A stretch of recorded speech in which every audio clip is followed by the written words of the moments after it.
This is the Ramana Maharshi satsang. Listen, reflect, and deeply meditate. Know yourself. Welcome. I'm Richard Clarke. I'm not a guru or a teacher. Ramana's teaching is deep and profound, and I want to share it. I'll read from and comment on the Ashtavakra Gita, chapter 16, verses 1 through 4. In this chapter, Ashtavakra is giving us special instructions. You can recite and discuss scripture all you want, but until you drop everything, you will never know the truth. You can enjoy and work and meditate, but you will still yearn for that which is beyond all experience, and in which all desires are extinguished. Everyone is miserable because they exert constant effort, but no one understands this. A ripe mind can become unshackled upon hearing this one instruction. The master idler, to whom even blinking is a bother, is happy, but he is the only one. So let's break down these verses of special instruction from the Ashtavakra Gita, chapter 16, verse 1. You can recite and discuss scripture all you want, but until you drop everything, you will never know truth.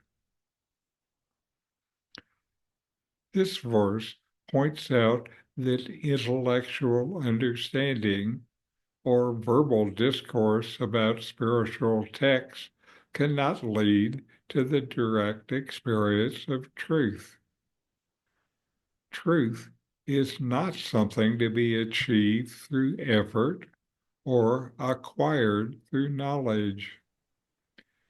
It reveals itself when the attachments to concepts, practices, and identifications are let go. This needs the knowledge from direct experience, not just mental understanding.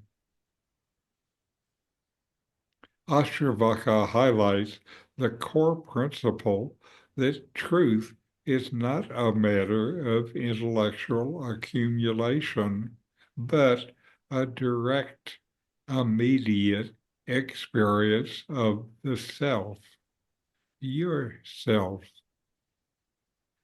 You are asked to confront the attachment to ideas, even grand spiritual ones, as these keep you entangled in conceptual thinking. The act of dropping everything means letting go of the mental structures, judgments, and identifications that you rely on to define yourself. Truth cannot be approached. It reveals itself when there is total surrender. This verse encourages you to set aside not just the distractions of the external world, but also the internal noise of analysis and seeking. Chapter 16, verse 2. You can enjoy and work and meditate, but you'll still yearn for that which is beyond all experience and in which all desires are extinguished. Practices do not satisfy the deeper yearning for the absolute. The self lies beyond all experiences and cannot be grasped through action or desire. It's the state where all craving dissolves. This verse underscores that even the most meaningful actions or spiritual practices cannot satisfy the deeper yearning for what lies beyond experience, for what is known directly. The joy and peace you seek are not in external achievements or even in spiritual practices themselves. Rather, they exist in the knowledge of your nature as the self, where desires have no root and experiences lose their grip.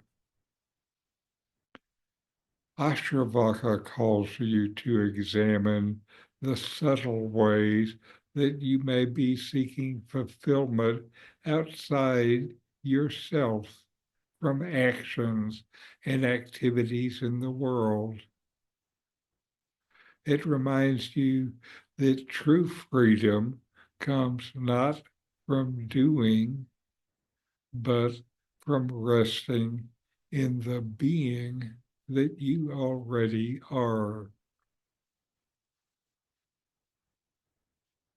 16:3. Everyone is miserable because they exert constant effort, but no one understands this. A right mind can become unshackled upon hearing this one instruction. Here, the verse explains that striving is the root of misery. Liberation comes not through more effort, but through the rightness of mind, a readiness to understand and accept the simplicity of letting go. One who listens deeply can immediately be free. This verse exposes the underlying cause of human suffering, the relentless exertion to achieve, control, and improve. It invites you to see that effort itself perpetuates dissatisfaction. A ripe mind refers to the readiness to receive and truly live this understanding. Liberation, the verse teaches, is not distant or conditional. It is available in the very moment you stop striving, reaching for something else other than your own being. By fully and directly knowing and recognizing this, you free yourself from the cycle of effort and rest in the natural ease of your being. This is a transformative insight that can dissolve long-held patterns of struggle. 16:4. The master idler, to whom even blinking is a bother, is happy, but he is the only one. This verse humorously describes the one who has completely transcended effort. Even the smallest action seems unnecessary because their happiness arises from the complete absence of striving. This freedom is rare and unique to those fully established in their true nature. Ashtavakra humorously yet profoundly points to complete surrender and effortless existence. The master idler embodies the ultimate realization of freedom, where even the smallest action is unnecessary because you rest entirely in the self. This is not about laziness, but the total absence of inner conflict, striving, or compulsion beyond the need to do anything or get anything. It challenges you to reconsider your attachment to doing and achieving, showing you that happiness is not tied to action, but arises naturally when you let go of the need to accomplish or prove anything. This verse invites you to imagine the joy of simply being without resistance to what is. The verses from the Ashtavakra Gita emphasize that true freedom comes from letting go of all effort, desire, and intellectual pursuits. They guide you to rest in the effortless awareness of the self, where ultimate peace and happiness reside. So know yourself and be always free and at peace. And now a video from Nome, not what you think.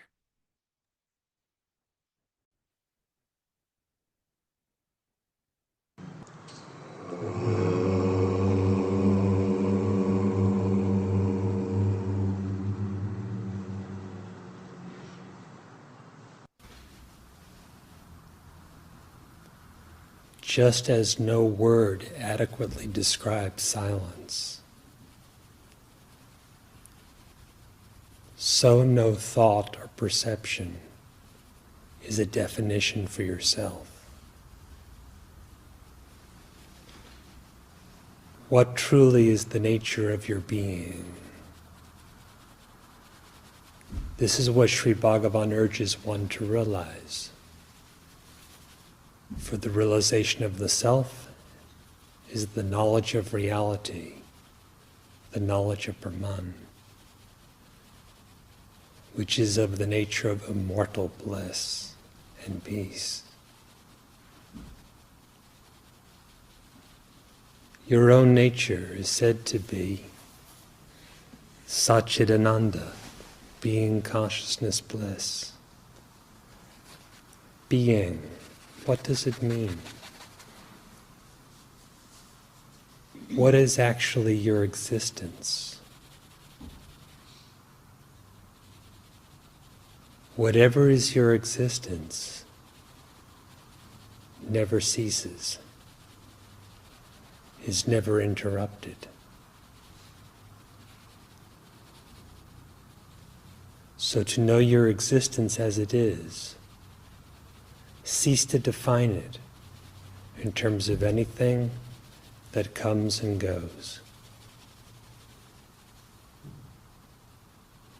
Your nature is consciousness, being consciousness bliss. Consciousness, what does it mean? What does it signify? Consciousness that is identical with existence. What is it in your own experience? It could never be something objective, known or unknown. All of your thoughts have an object to them, gross or subtle. There is no such thing as a non-objective thought. If you would discard from identification, from your consciousness, all that is objective, all that is considered known or unknown, what remains? In brief, if you cease to misidentify with anything that is thought of, knowing that you cannot be a thought, let alone piles of them put together, what are you? Whatever you are always. For the nature of what is real is to be unchanging. What are you always? This cannot be the body. This cannot be anything sensorially perceived. This cannot be anything that is a product of thinking. What remains? You exist, you know that you exist. The existence and the knowledge are indistinguishably fused. You cannot separate them. The nature of this existence consciousness is perfection. It is the very source of happiness. Indeed, it is bliss itself. To find such happiness permanently for your own direct experience, you have only to know yourself as you are. Not think of yourself. Know yourself. Beyond thought, what definition could you possibly have? Free of the body, you are naturally eternal. Free of the false sense of individuality or an ego, which is merely a supposition, you are innately infinite.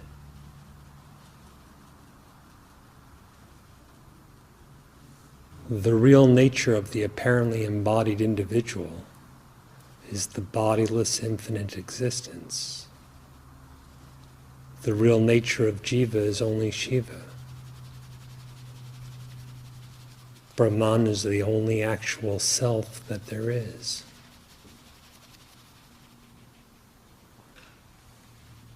If this unborn, imperishable, undifferentiated, infinite being, consciousness, bliss is your experience, your only experience, then what can be said of it?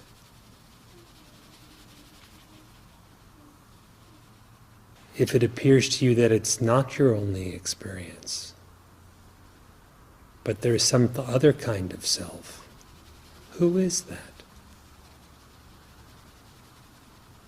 If there appears as if some other kind of reality, who conceives of that? Who imagines that?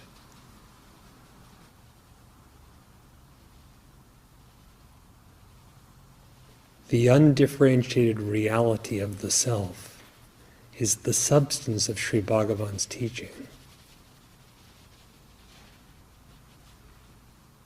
If we think of his teaching as a set of ideas, perhaps very lofty ideas, or very clear ideas, that's not quite it.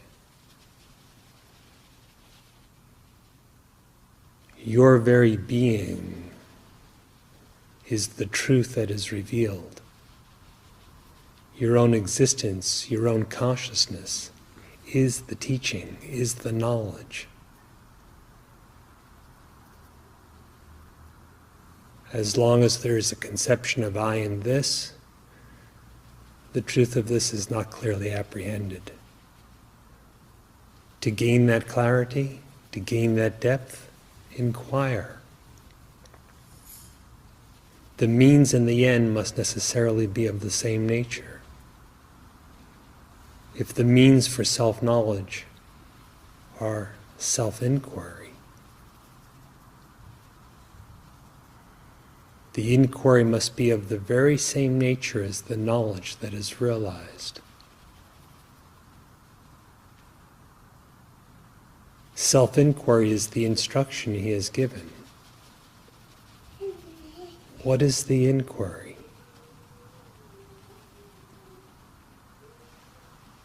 It is not mere sensation, and it is certainly not thought or thinking of any kind. The knowledge that you presently have, that you are, should know what that are, or you, is. That is the inquiry. It is formless, yet precise. It is entirely interior, of a non-objective nature, and alone has the capacity to eliminate all delusion, even the idea that there is a deluded one.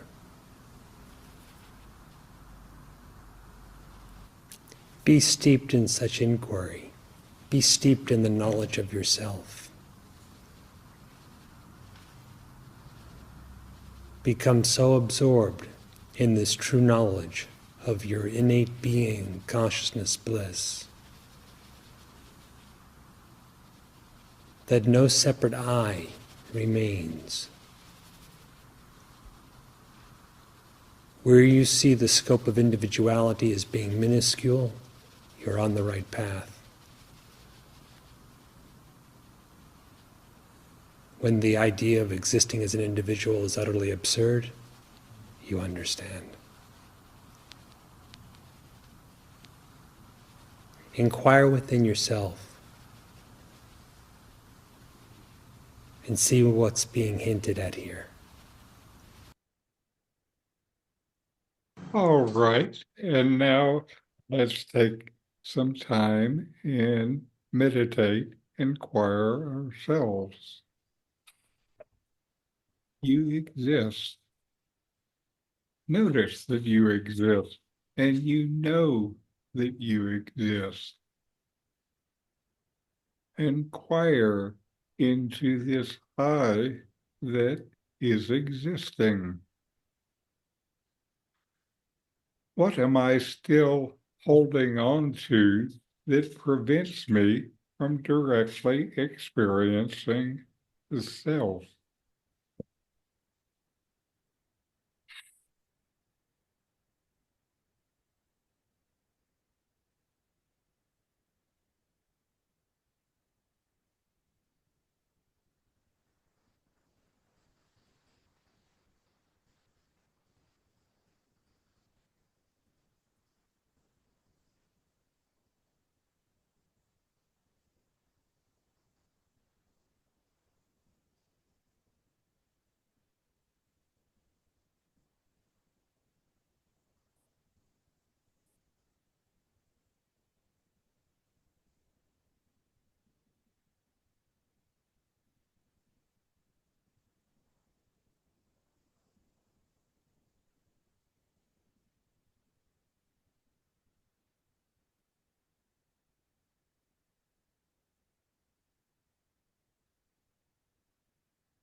How can I let go of intellectual understanding and rest in pure awareness?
How can I rest in this state where all desires are extinguished?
What would it feel like to let go of all need to act and simply be?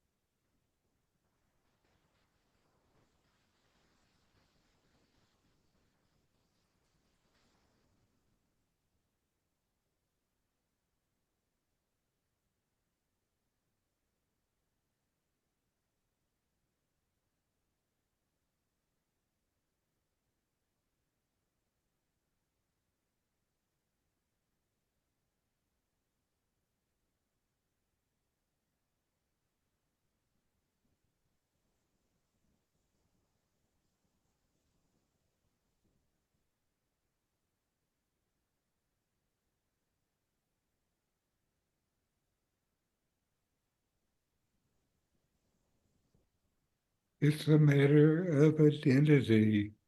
What do I consider myself to be? Who am I?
It's a matter of identity.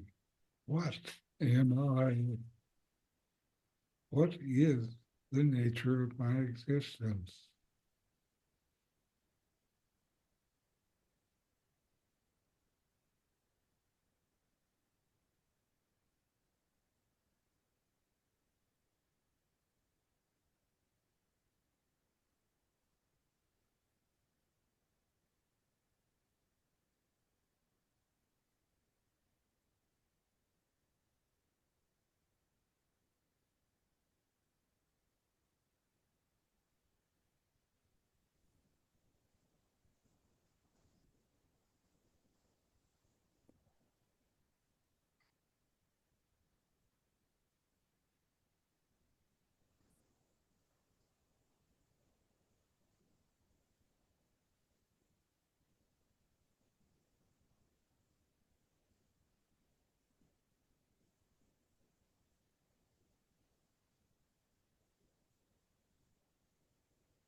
All right.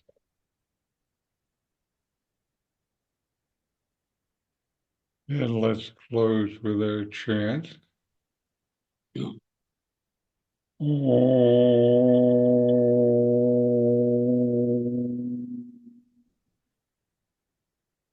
Shanti, Shanti, Shanti, Om.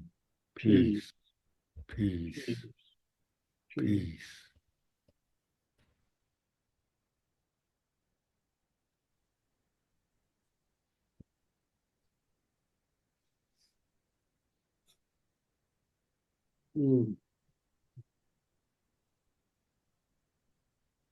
Again, I'm really enjoying this Ashtavakra Gita text.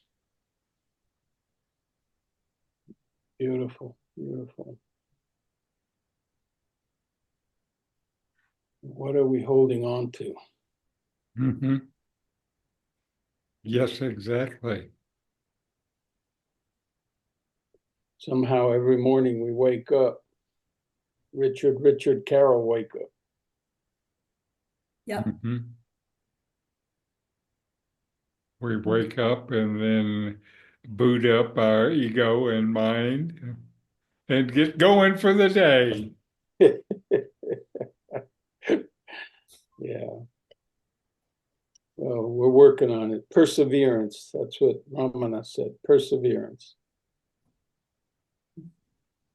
Well, I think that's good. Now, what about the master idler that Ashtavakra was talking about?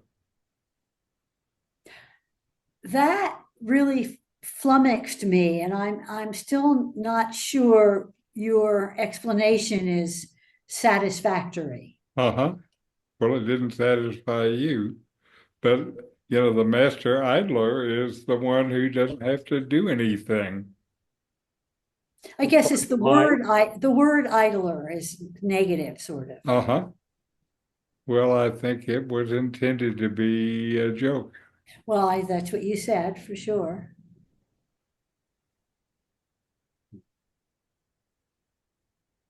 But what's it like when you don't have to do anything? We think we're doing stuff, but who's the doer? Mm-hmm. That's one of the problems with doing. Yep.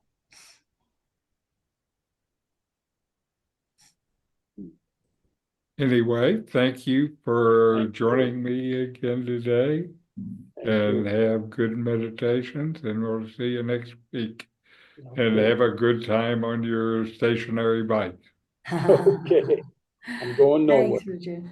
I'm idling.